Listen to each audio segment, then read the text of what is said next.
Praise the Lord सारे बहन भाई को एक बार फिर से विद अनदर वीडियो आपके साथ एक बार फिर से हम रूबरू हो रहे हैं एक नई सोच को लेके, नई वीडियो को लेके, जिसके थ्रू हम एक दूसरे से बातचीत रखेंगे। सबसे पहले तो मैं सब लोग का बहुत बहुत शुक्रगुजार हूँ, बड़ा धन्यवाद करता हूँ आप लोगों का। आप मेरे चैनल को देखते हैं, उसकी वीडियोस को देखते हैं, बड़ा प्यार देते हैं, लाइक करते हैं, कमेंट्स देते हैं।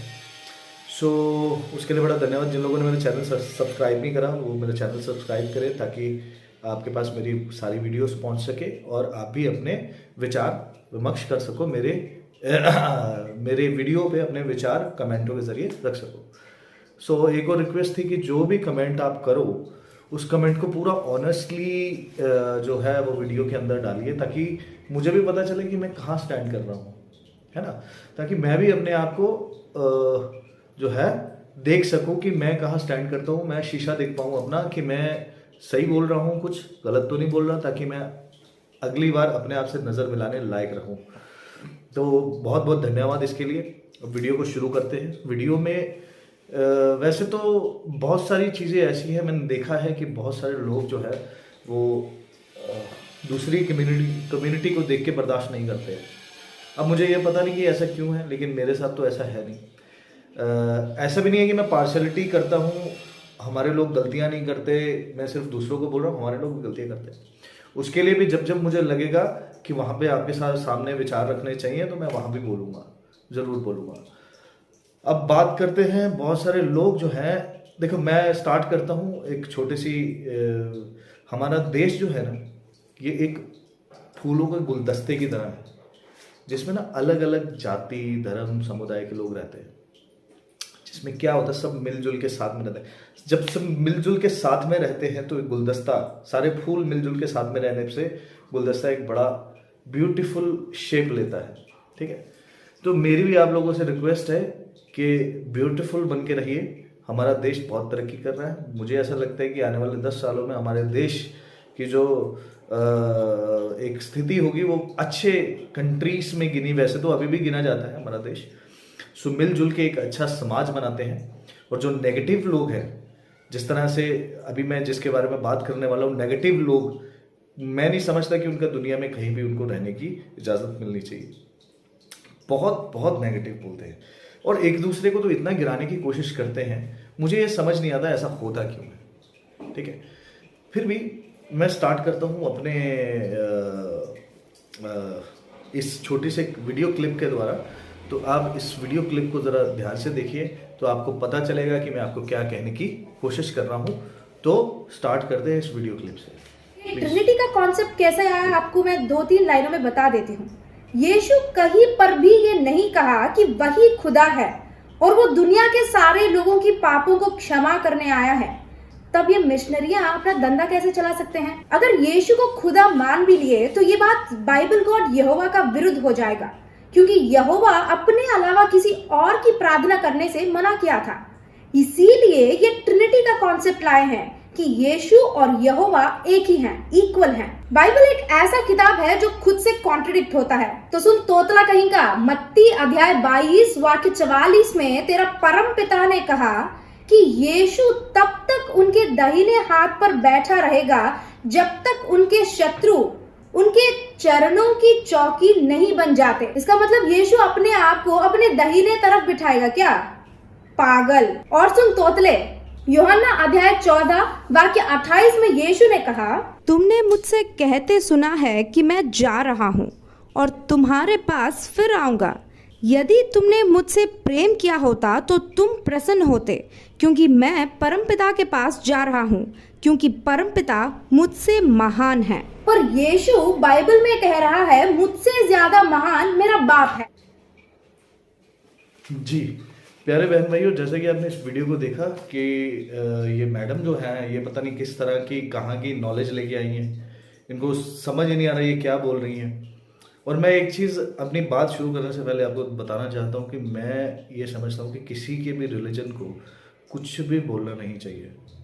जो आस्था की बात होती है उसको आस्था में रहने दीजिए, मिलजुल के अपने देश को बड़ा बनाइए, वो ज़्यादा सही रहेगा आप लोगों के लिए। समाज को अच्छा बनाइए, वो ज़्यादा सही रहेगा आप लिए। पर अगर इस तरह की मेंटालिटी के लोग हमारे देश में रहेंगे तो समाज तो क्या ही अच्छा होना है, देश भी हमारा तरक्की नहीं कर पाएगा, टू बी वेरी फ्रैंक। छोड़ दीजिए जो कुछ भी है, जो आप माइनॉरिटी में है मेजोरिटी में है, does not matter, let the live life to others also, और आप भी खुद भी जियो, ठीक है। फालतू में कमेंट करना और ऐसी जगह पे कमेंट करना जो किसी बंदे की दुखती रखो। बीइंग ए क्रिश्चियन, ऐसा नहीं कि मैं क्रिश्चियन होने के नाते ये बोल रहा हूँ, अगर किसी ने किसी दूसरे रिलीजन के लिए बोला होता, अगर बात गलत होती तो मैं वहाँ भी बोलता, ठीक है। But being a Christian, he is my father, spiritual father, and ठीक है, मेरे घर पे कोई आएगा, मेरे पिताजी को कुछ बोलेगा तो मैं चुप नहीं रह सकता। मेरी आप लोगों से रिक्वेस्ट है कि बहुत सारे लोग बोलते हैं फलाने ने धर्म चेंज कर लिया जी, इसने धर्म चेंज कर लिया जी, राइस बैक क्रिश्चियंस, इसको इतने पैसे मिल गए, उसको एक सबूत आज तक कोई पेश नहीं कर पाया इसमें। एक सबूत आप मुझे बता दीजिए कि इस बंदे को इतने पैसे मिले थे, इस कोई चावल के लिए अपना धर्म चेंज कर देगा? कैसी बात करते हो? दूसरे बंदे को आग लगाने के लिए आपके पास कितने सारे शब्द हैं, मैं रियली आई डोंट अंडरस्टैंड। हम जिस तरह से ये मैडम बाइबल को पेश करी, ऐसा तो देखो, टू बी वेरी फ्रैंक, ऐसा तो नहीं है कि इस मैडम ने ना बाइबल सारी रीड कर ली है, इसको सारी बाइबल आती है, ऐसा तो है नहीं। ऐसा तो आज तक शायद मुझे भी नहीं पता, मैं भी नहीं पढ़ पाया पूरी बाइबल, बहुत सारे लोग हैं जो नहीं पढ़ पाए। देखो, धर्म ग्रंथ की सुंदरता वही होती है, वो जैसा हुआ था वैसा का वैसा वहां लिखा रहे। पकड़ने के लिए बहुत सारे धर्म ग्रंथों में बहुत सारी चीजें हैं। देखो, समाज उस टाइम पे कुछ और था, आज समाज कुछ और बन गया है, धीरे धीरे चीजें चेंज होती जा रही है। अगर हम बात करें, बहुत पुरानी बात करें, तो पहले तो सारे इंसान मीट पे जिंदा रहते थे, मीट खाते थे, शुरू से थोड़े ना खेती कर रहे थे। बट धीरे धीरे लोगों ने खेती करना सीखा, लोग वेजिटेरियन हुए, अब आजकल वीगन बनने का ट्रेंड चल रहा है। समाज बदलता है, ऐसा नहीं है कि वो पुराने समय में ऐसा हुआ था, ऐसा क्यों हुआ, अरे हो गया, छोड़ो उस बात को, मिलजुल के रहो, एक दूसरे से दोस्ती करो, अपने समाज को आगे बढ़ाने में मदद करो, अपने देश को तरक्की करने में उसकी मदद करो। आप लेके बैठ जाते हो घिसी पिटी बातें, और किस लेवल का आपने, मैं मैडम को बताना चाहूँगा, किस लेवल का आपने जो थंबनेल बनाया है, बड़ी शर्मनाक बात है। ऐसे किसी के जो जिसको भगवान का दर्जा दिया हो, जिसको गॉड का दर्जा दिया हो, उसको इस तरह से आपको थंबनेल में दिखाना आपको कहाँ से कहाँ तक वाजिब लगता है, ये बताइए मुझे। मैं ये समझता हूँ कि आप, जो मुझे समझ में आता है कि आप अपने थोड़े से स्वार्थ के लिए, जो आपने स्वार्थ दिखाने की यहाँ पे कोशिश की है कि आपकी वीडियो चले, आपके जो लोग हैं आपको बोले शाबाश, बहुत अच्छा काम किया, फलाना किया, ढिमकाना, कुछ नहीं किया मैडम। आपने वाहियात हरकत करी है, और जो आप बाइबल को जिस ढंग से प्रस्तुत करने की कोशिश कर रहे हो वो भी एक वाहियात चीज़ है। और मैडम, आप इस देश की नारी हैं, आपकी वीडियोस में तो मैंने गाली दिया आपने अपनी वीडियोस में। डू यू रियली थिंक कि इंडिया में ये कल्चर है कि औरत गाली दे सके? आप तो अच्छी खासी मैच्योर लेडी लगती हैं, और आपका बोलने का तरीका एकदम वाहियात है। मुझे ये समझ नहीं आता कि आपके माँ बाप तो होंगे जो आपको रोकने वाले होंगे कि बेटा ये किस तरह की भाषा आप यूज़ कर रहे हैं, या फिर आपके भाई बहन होंगे जो आपको रोकने वाले होंगे, या फिर आपने सबको त्याग दिया है, या फिर उन्होंने आपको त्याग दिया है। अब आप इस मेंटालिटी, इस तरह की जुबान की औरत की बातें सुन के इसके बात को सही मानेंगे? I really don't think so. मैं तो बिल्कुल भी नहीं। देखो, समाज आपसे अच्छा बनता है, आपके विचारों से अच्छा बनता है, ठीक है? तो पहले अपने आप को सुधारिए मैडम, और हमें आप बाद में बताइए कि हमें क्या करना चाहिए और हमारा खुदा सच्चा है कि क्या है कि कैसे है, ठीक है? आप नहीं बताएंगे हमें, ठीक है? आपको तो अपने धर्म के बारे में मालूम नहीं होगा, जहाँ तक मुझे पता है, जिस तरह की आपकी ज़ुबान है। तो आप हमें क्या सिखाएंगे? और आपको रियली लगता है कि आपको एक क्रिश्चियन बंदे से ज़्यादा नॉलेज होगी बाइबल की? अब कहाँ से कौन से वर्ड्स निकाल के हमें समझाने की कोशिश कर रहे हैं। रिडिकुलस, रियली बहुत वाहियात हरकत है मैडम आपकी। मैं आपको बता दूं, आप अपना चैनल चलाने के लिए ये जो हरकतें आप कर रहे हैं इसको इमीडिएटली बंद कीजिए, नहीं तो जो सच्चा जिंदा खुदा है, उसका हाथ आपके ऊपर एक दिन ज़रूर आएगा, ठीक है। और मैं अपने समाज के लोगों को भी कहना चाहता हूँ कि अगर आपको ऐसे लोग मिलते हैं तो उनके साथ वार्तालाप मत कीजिए, क्योंकि आप कीचड़ में पत्थर मारेंगे तो कीचड़ आपके ऊपर आएगा। तो इसलिए ऐसे लोगों को मुंह ही लगाना बंद कर दीजिए। और इनका तो पता नहीं हमने क्या बिगाड़ दिया है, जो बिल्कुल क्रिश्चियनिटी के पीछे ये पड़ी गई हैं और पता नहीं क्या क्या बोलती रहती हैं।